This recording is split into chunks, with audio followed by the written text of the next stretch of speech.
Hello everyone, today we are going to learn basic shortcut tutorials how to add image. Okay, here I will insert for example video. You can click open files and search for your video. I will use this example video.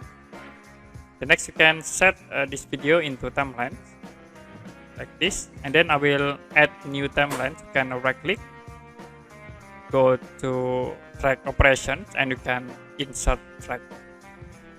To open image, you can click again open file and then search for your image. For example, I will add subscribe button.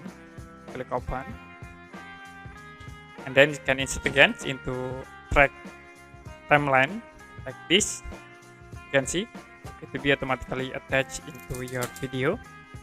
And if you want to change size this image and position, you can go to filter, click plus icon, and then set for size, position, and rotate. The next you can size this image and then reposition into video area like this. Okay, that's it, how to add image into shortcut. And if you have any question about this tutorial, you can comment below this video.